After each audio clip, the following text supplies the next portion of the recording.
कहानी सुंदरपुर गांव की है, जहां किसान दिन रात मेहनत करते थे, लेकिन उनके हिस्से में गरीबी ही आती थी। गांव के ज्यादातर लोग केले की खेती करते थे। इसी गांव में सूरज अपनी माँ सीता के साथ रहता था।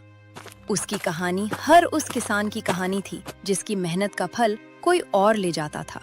सालों पहले सूरज के पिता रघुनाथ भी एक मेहनती किसान थे।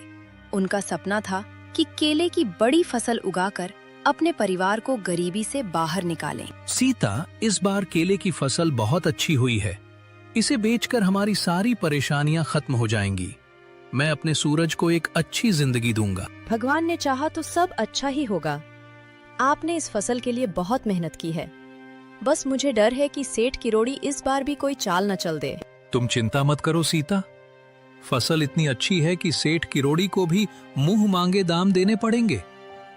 कल सुबह ही मैं फसल लेकर मंडी जाऊंगा। लेकिन रघुनाथ का सपना पूरा न हो सका। अगले दिन जब वह अपनी केले की फसल लेकर सेठ किरोड़ी के पास पहुंचा, तो सेठ ने फिर वही पुरानी चाल चली। वह जानता था कि केला जल्दी खराब हो जाता है और समय पर न बिके तो सड़ जाता है। अरे रघुनाथ, फसल तो अच्छी है, लेकिन अभी बाजार में केले की कोई मांग नहीं है। तुम 4-5 दिन बाद आना, तब मैं इसे खरीद लूंगा। सेठ जी, ऐसा मत कहिए। आप जानते हैं कि केले जल्दी खराब हो जाते हैं। मुझ पर पहले से कर्ज है।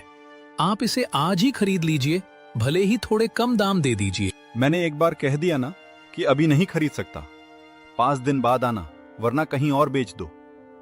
वैसे भी इतनी बड़ी फसल यहाँ कोई और नहीं खरीदेगा। अब जाओ, मेरा समय मत खराब करो। सेठ जी, मेरी बात मान लीजिए।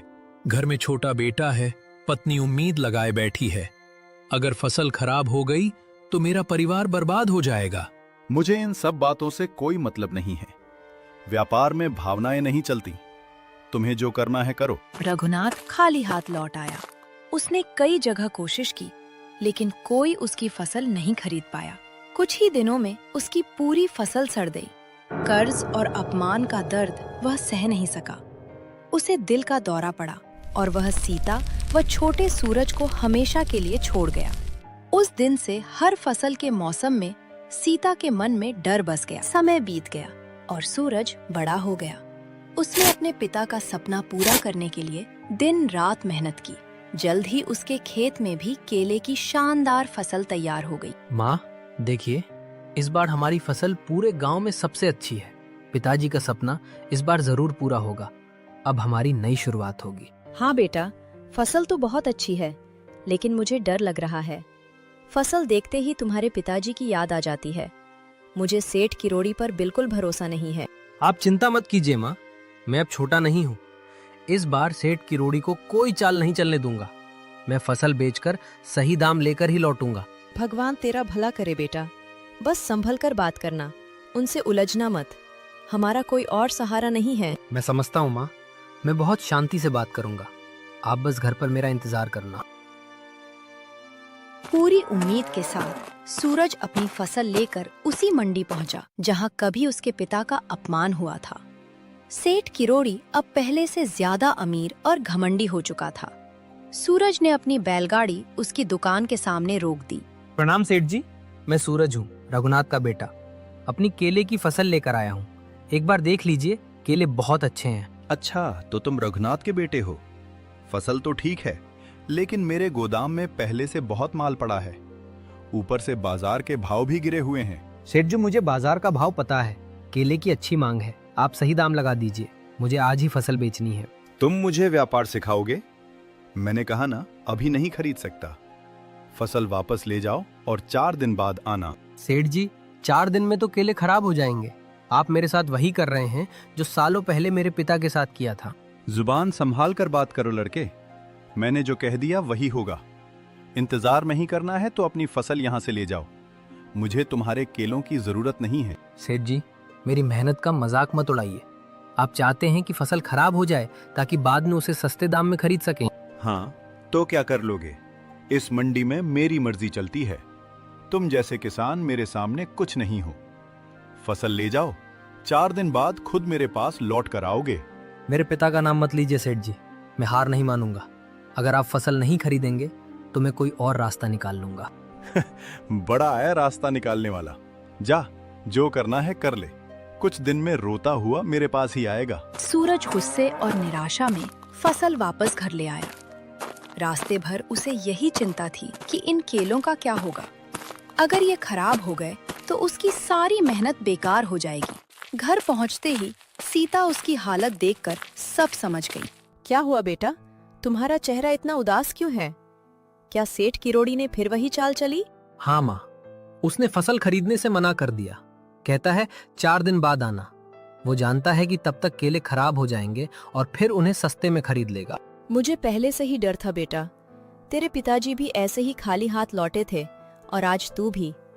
अब हम कर्ज कैसे चुकाएंगे? माँ आप रोइए मत, मैं इतनी जल्दी हार नहीं मानूंगा। बस मुझे थोड़ा सोचने का समय दीजिए। ठीक है बेटा, तू बैठ, मैं तेरे लिए खाना लगाती हूँ। सुबह से तूने कुछ नहीं खाया है, भूख से तेरा पेट भी जल रहा होगा। सूरज केलों की चिंता में डूबा था। वह रसोई में माँ की मदद करने लगा।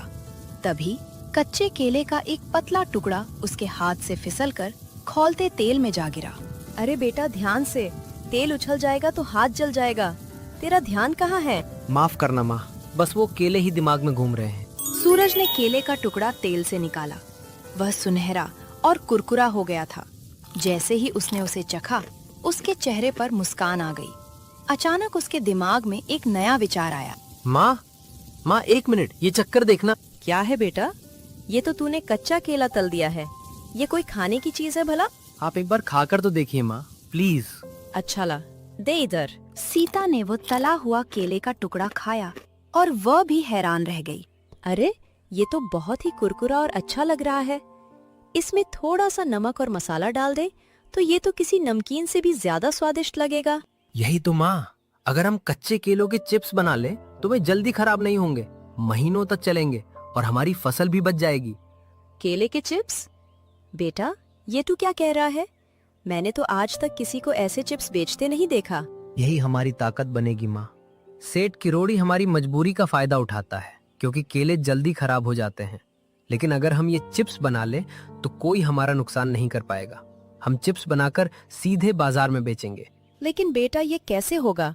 हमारे पास न मशीन है न कारखाना। इस छोटी सी रसोई में हम कितना काम कर पाएंगे? शुरुआत छोटे ही होती है माँ, जो है उसी से काम शुरू करेंगे। बस आप मेरा साथ दीजिए। अगर ये काम चल गया तो पूरे गांव के किसानों की किस्मत बदल जाएगी। उस रात सूरज और सीता ने मिलकर केले के चिप्स बनाए और सुबह उन्हें छोटे छोटे पैकेटों में भर लिया। फिर सूरज उन्हें बेचने गांव के चौराहे पर पहुंच गया। आइए, ताजे और कुरकुरे केले के चिप्स लीजिए, बिल्कुल घर के बने हुए शुद्ध चिप्स। एक बार खाएंगे तो स्वाद भूल नहीं पाएंगे। लेकिन शुरुआत इतनी आसान नहीं थी। लोग सूरज की दुकान के पास से गुजर जाते, लेकिन कोई भी केले के चिप्स खरीदने में दिलचस्पी नहीं दिखा रहा था। कुछ लोग तो उसका मजाक भी उड़ा रहे थे। अरे सूरज, ये क्या नया नाटक शुरू कर दिया तूने? आलू के चिप्स तो सुने थे, केले के भी कोई चिप्स होते हैं भला? जा जाकर खेत में काम कर, ये सब तेरे बस का नहीं है। हाँ भाई, ये सब शहरों में चलता है। हमारे गांव में इन पैकेटों को कौन खरीदेगा? अपना समय बर्बाद मत कर। काका आप एक बार मुफ्त में चक्कर तो देखिए, अगर पसंद ना आए तो मत खरीदना। नहीं नहीं, हमें नहीं खाने तेरे ये नए तरीके के चिप्स। पता नहीं कैसे तेल में बनाए होंगे। दोपहर तक सूरज का एक भी पैकेट नहीं बिका। वह निराश हो गया। तभी स्कूल से लौट रही गुड़िया नाम की एक बच्ची उसकी दुकान के पास आकर रुकी। सूरज भैया, ये पैकेट में क्या है? ये तो बहुत ही अलग लग रहा है। गुड़िया, ये केले के चिप्स है। मैंने और माँ ने मिलकर बनाए हैं। बहुत ही कुरकुरे और चटपटे हैं। क्या तुम खाना चाहोगी? लेकिन मेरे पास तो सिर्फ 2 ही रुपए है भैया, इसमें तो कुछ नहीं आएगा। कोई बात नहीं गुड़िया, ये पहला पैकेट मेरी तरफ से तुम्हारे लिए फ्री है। तुम इसे खाकर बताओ कि ये कैसा बना है। सूरज ने एक पैकेट खोलकर गुड़िया को दे दिया। गुड़िया ने जैसे ही पहला चिप्स अपने मुंह में डाला, उसकी आंखें चमक उठी। वाह भैया, ये तो बहुत ही स्वादिष्ट है। मैंने आज तक इतने अच्छे चिप्स कभी नहीं खाए। इसमें जो मसाला है वो तो बहुत ही कमाल का है। सच कह रही हो गुड़िया? तुम्हें सच में ये चिप्स पसंद आए? हाँ भैया, बहुत ज्यादा। आप रुकिए, मैं अपनी फ्रेंड्स को भी बुला कर लाती हूँ। उन्हें भी ये बहुत पसंद आएगा। गुड़िया ने अपनी सहेलियों को भी चिप्स चखाए। थोड़ी ही देर में कई बच्चे सूरज की दुकान पर आ गए। सूरज भैया, मुझे भी एक पैकेट दीजिए। मुझे 2 पैकेट चाहिए भैया। हाँ हाँ बच्चों, आराम से, सबको मिलेगा। उस दिन सूरज के सारे पैकेट बिक गए। ये छोटी शुरुआत थी, लेकिन सूरज के लिए ये एक बड़ी जीत थी। वो खुशी खुशी घर जाकर माँ को सब बताने लगा। माँ कमाल हो गया, हमारे सारे चिप्स बिक गए। बच्चों को हमारे चिप्स बहुत पसंद आए हैं। कल हमें और भी ज्यादा चिप्स बनाने होंगे। सच में बेटा, ये तो बहुत अच्छी खबर है। भगवान का लाख लाख शुक्र है। अब हमें सेठ किरोड़ी के सामने हाथ फैलाने की जरूरत नहीं पड़ेगी। धीरे धीरे पूरे गांव में सूरज के चिप्स मशहूर हो गए। लोग उन्हें पसंद करने लगे और मांग तेजी से बढ़ने लगी। तब सूरज को समझ आ गया कि अब इस काम को बड़ा करना होगा। माँ, अब सिर्फ हमारे केले काफी नहीं है, हमें गांव के दूसरे किसानों से भी केले खरीदने होंगे। इससे उनका भी फायदा होगा और हमारा काम भी बढ़ेगा। तू सही कह रहा है बेटा। अगर हम किसानों को सही दाम देंगे तो वे खुशी खुशी अपने केले हमें बेचेंगे। सूरज ने गांव के किसानों को इकट्ठा किया और उनके सामने अपनी बात रखी। काका भाइयों, आप सब जानते हैं कि सेठ किरोड़ी किसानों के साथ क्या करता है। मैंने केले के चिप्स का काम शुरू किया है और इसकी अच्छी मांग है। मैं चाहता हूं कि आप अपनी फसल उसे सस्ते में बेचने के बजाय मुझे बेचें। मैं आपको सही दाम दूंगा, वो भी नकद। सूरज बेटे, बात तो तेरी बहुत अच्छी है, लेकिन क्या तू सच में हमारी सारी फसल खरीद पाएगा? तेरे पास इतने पैसे कहां से आएंगे? काका, हम धीरे धीरे शुरुआत करेंगे। मैं जितना फसल खरीदूंगा उसके पैसे तुरंत दूंगा। सेठ किरोड़ी के सामने अपमान सहने से अच्छा है कि हम मिलकर अपना खुद का काम खड़ा करें। मुझे सूरज की बात सही लग रही है। मैं तो वैसे भी किरोड़ी से बहुत परेशान हूँ। मेरी फसल सूरज ही खरीदेगा। गांव के किसानों ने सूरज का साथ दिया। वह उनसे सही दाम पर केले खरीदने लगा। काम बढ़ा तो गांव की औरतें भी चिप्स बनाने और पैकिंग में जुड़ गईं। गांव में रोजगार बढ़ने लगा और सूरज का छोटा काम पूरे गांव का कारोबार बन गया। लेकिन जब ये खबर सेठ किरोड़ी तक पहुंची तो उसके होश उड़ गए। क्या कह रहे हो तुम? वो रघुनाथ का बेटा सूरज मुझसे टक्कर लेगा? उसके चिप्स की वजह से मेरी मंडी में केले आना कम हो गए हैं। हाँ सेठ जी, ये सच है। गांव के किसान अब अपनी फसल सूरज को बेच रहे हैं। वो उन्हें तुरंत नकद पैसा देता है। गांव की औरतें भी उसके साथ काम कर रही हैं। उसका कारोबार तेजी से बढ़ रहा है। ऐसा नहीं हो सकता। एक किसान का बेटा मेरा व्यापार खराब करे। मुझे कुछ करना होगा। अगर यही चलता रहा तो बाजार में मेरी पकड़ खत्म हो जाएगी। सेठ किरोड़ी बदला लेने का मौका ढूंढ रहा था और उसे वह जल्द ही मिल गया। कुछ दिनों बाद गांव में बड़ा सालाना मेला लगने वाला था। सूरज भी वहां अपने केले के चिप्स की दुकान लगाने वाला था, लेकिन सेठ किरोड़ी उसे बर्बाद करने की तैयारी कर चुका था। सेठ जी, सूरज ने मेले में सबसे अच्छी जगह पर अपनी दुकान की जगह बुक की है। वो वहाँ हजारों पैकेट बेचने की तैयारी कर रहा है। करने दो उसे तैयारी। उसकी दुकान के सामने बड़ा स्टॉल लगाओ। शहर से बढ़िया सामान मंगवाओ। जब लोगों को इतना अच्छा सामान मिलेगा तो सूरज के चिप्स कौन खरीदेगा? इस बार उसका खेल खत्म कर दूंगा। मेले का दिन आ गया। सूरज और सीता ने रात भर मेहनत करके ताजे चिप्स तैयार किए थे। उनकी छोटी सी दुकान के सामने सेठ किरोड़ी ने एक बड़ा और चमकदार स्टॉल लगाया था। शहर से मंगाया गया सामान देखकर वह सूरज की तरफ हंस रहा था। क्यों सूरज, कैसा लगा मेरा स्टॉल? मैंने कहा था ना, तुम मेरा मुकाबला नहीं कर सकते। आज पता चल जाएगा कि लोग शहर का सामान पसंद करते हैं या तुम्हारे केले के चिप्स। सेठ जी, दिखावे से कुछ नहीं होता। असली ताकत स्वाद और गुणवत्ता में होती है। शाम तक पता चल जाएगा कि लोगों को क्या पसंद है। बहुत घमंड है तुझे। आज शाम तक तेरा सारा घमंड टूट जाएगा। मेला शुरू हुआ और लोगों की भीड़ उमड़ पड़ी। शुरुआत में लोग सेठ किरोड़ी के बड़े स्टॉल की तरफ गए, लेकिन उसका सामान बहुत महंगा था। वहीं सूरज के ताजे केले के चिप्स की खुशबू लोगों को उसकी दुकान तक खींच ला रही थी। भाई साहब, ये बहुत अच्छी महक आ रही है। क्या है यहाँ? आइए आइए, ये केले के ताजे चिप्स हैं, बिल्कुल शुद्ध और एकदम कुरकुरे। एक बार चक्कर देखिए। अरे वाह, ये तो बहुत ही लाजवाब है। मुझे ऐसे 10 पैकेट दे दीजिए, मैं अपने बच्चों के लिए ले जाऊंगा। भाई मुझे भी 5 पैकेट देना।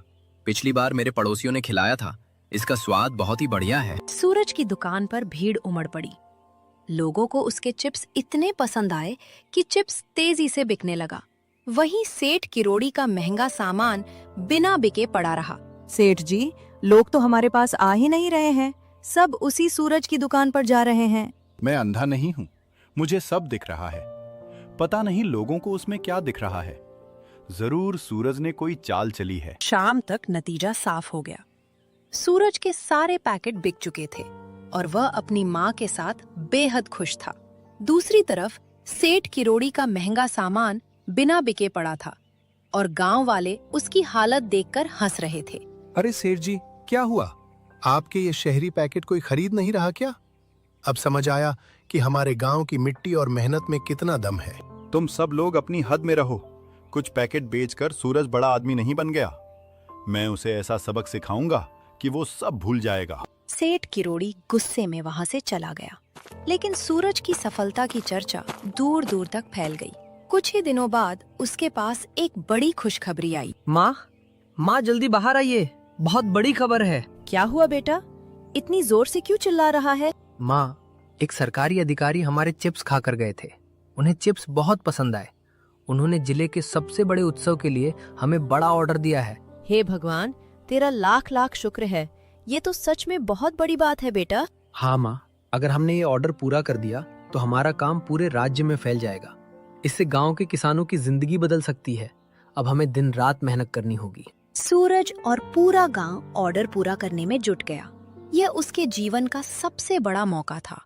लेकिन दूसरी तरफ सेठ किरोड़ी उसे बर्बाद करने की खतरनाक साजिश रच रहा था। सूरज, मेले में मेरे अपमान की कीमत तुझे चुकानी पड़ेगी। तू इस बड़े ऑर्डर के सपने देख रहा है ना? कल सुबह तक तेरा सारा काम बर्बाद हो चुका होगा। सेठ किरोड़ी ने अपने आदमियों को सूरज के कारखाने की तरफ भेज दिया। अगली सुबह सूरज और गांव वाले काम की जगह पहुंचे तो उनके होश उड़ गए। केले खराब कर दिए गए थे, तेल बहा दिया गया था और मशीनें तोड़ दी गई थीं। पूरे गांव की मेहनत एक पल में बर्बाद होती नजर आ रही थी। ये सब क्या हो गया? हमारा सारा माल, हमारा सारा तेल, सब खत्म हो गया। सूरज बेटे, ये जरूर सेठ किरोड़ी की करतूत है। वो हमारी तरक्की नहीं देख सका। अब हम क्या करेंगे? हमारी सारी मेहनत बर्बाद हो गई। हमने समय पे माल देने का वादा किया था। अब ऑर्डर पूरा नहीं हुआ तो सब रद्द हो जाएगा। हमारे लगाए हुए पैसे भी डूब जाएंगे। सूरज, अब क्या होगा? हे भगवान, तूने ये कैसा दिन दिखा दिया। हमने तो किसी का बुरा नहीं चाहा था, फिर हमारे साथ ही ऐसा क्यों होता है हमेशा? माँ, शायद मैं हार गया। मैंने सोचा था कि सब बदल दूंगा, लेकिन मैं आप सबको मुश्किल में डाल बैठा। काका, मुझे माफ कर दीजिए। मेरी वजह से आप सबका नुकसान हो गया। ऐसा मत कहो सूरज, तुमने हमेशा हमारे भले के लिए मेहनत की है। दोषी तुम नहीं, वो है जिसने ये सब किया। लेकिन गुस्से में कोई गलत कदम उठाकर हम अपनी परेशानी और नहीं बढ़ा सकते। नहीं काका, हम ऐसा कुछ नहीं करेंगे। गलत का जवाब गलत से नहीं दिया जाता। लेकिन सच कहूं तो मुझे समझ नहीं आ रहा कि अब इस मुश्किल से कैसे निकले। हमारे पास न तेल बचा है, न मशीनें और न ही दोबारा सब खरीदने के पैसे। सूरज पूरी तरह टूट चुका था। वह चुपचाप बर्बाद हुए सामान को देख रहा था। गांव वालों की उम्मीद भी टूटने लगी थी। तभी सीता आगे आई और सूरज को संभालते हुए बोली, सूरज, मेरी तरफ देख। क्या तू इतनी जल्दी हार मान लेगा? तेरे पिताजी की सबसे बड़ी गलती यही थी कि उन्होंने उम्मीद छोड़ दी थी। क्या तू भी वही गलती दोहराएगा? तो मैं क्या करूं माँ? हमारे पास कुछ बचा ही नहीं है। न तेल है, न मशीनें। ऐसे में इतना बड़ा ऑर्डर कैसे पूरा होगा? अगर हम समय पर माल नहीं भेज पाए तो हमारा भरोसा हमेशा के लिए टूट जाएगा। बेटा, किरोड़ी ने हमारा सामान तोड़ा है, हौसला नहीं। उसने हमारे खेत नहीं छीने, हमारे हाथों की ताकत नहीं छीनी। हार मानने से कुछ नहीं बदलेगा। अपने मन को शांत कर और सोच, अब आगे क्या किया जा सकता है। सीता की बातों से सूरज को फिर हिम्मत मिली। वह सोचता हुआ गांव के बाहर निकल गया। रास्ते में उसकी नजर चौपाल पर बैठे रामू दादा पर पड़ी, जो धूप में कुछ सुखा रहे थे। प्रणाम दादा, आप इस कड़ी धूप में यहाँ क्या कर रहे हैं? जीते रहो बेटा, मैं ये आंवले सुखा रहा हूँ। पुराने समय में लोग चीजों को धूप में सुखाकर महीनों तक संभाल कर रखते थे। तुम्हारी दादी भी आम सुखाकर अमचूर बनाती थी और कच्चे केलों को सुखाकर उनका आटा तैयार करती थी। कच्चे केलों को सुखाकर आटा? दादा आप क्या कह रहे हैं? केले का भी आटा होता है क्या? हाँ बेटे, बिल्कुल होता है। पहले लोग कच्चे केलों को काटकर धूप में सुखाते थे। सूखने के बाद उन्हें पीसकर आटा बनाया जाता था। वो लंबे समय तक खराब नहीं होता था और खाने में भी काम आता था। रामू दादा की बात सुनते ही सूरज को एक नया रास्ता दिख गया। उसकी आंखों में फिर से चमक लौट आई और वह तुरंत गांव वालों के पास वापस पहुंचा। काका, माँ, मुझे रास्ता मिल गया। हमें न तेल की जरूरत है न नई मशीनों की। सेठ किरोड़ी ने हमारा सामान तोड़ा है, लेकिन हमारा हौसला नहीं। हम ये ऑर्डर पूरा करेंगे और हर हाल में पूरा करेंगे। तू पागल तो नहीं हो गया है सूरज? बिना तेल के चिप्स कैसे तलेगा? क्या पानी में तलेगा? हम चिप्स तलेंगे ही नहीं काका। हम वो बनाएंगे जो आज तक इस गांव में किसी ने व्यापार के लिए नहीं बनाया। हम केले का आटा बनाएंगे। केले का आटा? ये कैसी बात कर रहा है तू? लोग गेहूं और चावल का आटा खरीदते हैं, ये केले का आटा कौन खरीदेगा? शहर के लोग खरीदेंगे काका। आजकल लोग सेहत को लेकर काफी जागरूक हैं। जो लोग व्रत रखते हैं या गेहूं नहीं खाते, वे ऐसे आटे अच्छे दामों में खरीदते हैं। केले का आटा भी बाजार में काफी कीमत पर बिकता है। लेकिन बेटा, ये बनेगा कैसे? हमारे पास तो इतना समय भी नहीं है। समय है माँ। अगर पूरा गांव साथ दे तो हम ये कर सकते हैं। हम केलों को काटकर धूप में सुखाएंगे और फिर उन्हें चक्की में पीसकर आटा बनाएंगे। इसमें पैसे नहीं, सिर्फ मेहनत लगेगी। गांव का हर व्यक्ति साथ आएगा, तभी ये काम पूरा होगा। सूरज सही कह रहा है भाइयों। सेठ किरोड़ी चाहता है कि हम हार मान लें, लेकिन हम ऐसा नहीं करेंगे। मैं तुम्हारे साथ हूँ सूरज, बताओ क्या करना है? मैं भी तैयार हूँ। मेरे घर के सारे लोग काम करेंगे। हम आज ही सारे केले काट डालेंगे। सूरज की बात सुनकर पूरे गांव में फिर से उत्साह लौट आया। हर कोई काम में जुट गया। औरतें केले छीलने लगी, आदमी उन्हें काटने लगे और बच्चे उन्हें छतों पर सुखाने लगे। 2 दिन की तेज धूप में केले अच्छी तरह सूख गए। माँ, केले पूरी तरह से सूख गए हैं। अब हमें इन्हें पीसना है। मैंने और गांव की बाकी औरतों ने अपनी पत्थर की चक्कियां साफ कर ली हैं बेटा। हम सब मिलकर रात भर इन्हें पीसेंगे, तू चिंता मत कर। उस रात पूरे गांव ने मिलकर काम किया। सुबह तक बोरियों में भरा शुद्ध केले का आटा तैयार था। सूरज ने उसे साफ पैकेटों में भरा और लेकर शहर के उस अधिकारी के पास पहुंच गया जिसने बड़ा ऑर्डर दिया था। सर, मैं सुंदरपुर से सूरज हूँ। आपने मुझे केले के चिप्स का ऑर्डर दिया था। हाँ सूरज, मुझे याद है। लेकिन तुम ये क्या लेकर आए हो? चिप्स कहाँ हैं? सर, मैं आपसे सच नहीं छिपाऊंगा। कुछ लोगों ने हमारा काम बर्बाद करने की कोशिश की, इसलिए मैं चिप्स नहीं ला सका। लेकिन मैं खाली हाथ नहीं आया हूँ। मैं आपके लिए एक ऐसी चीज लाया हूँ जो और भी ज्यादा उपयोगी और सेहतमंद है। ये क्या है सूरज? इसमें तो सफेद पाउडर जैसा कुछ लग रहा है। सर, ये शुद्ध केले का आटा है। इसे हमने अपने हाथों से तैयार किया है। आप इसे एक बार उत्सव में रखकर देखिए। अगर लोगों को पसंद ना आए तो मुझे 1 पैसा मत दीजिएगा। अधिकारी ने पैकेट खोलकर उस आटे को देखा।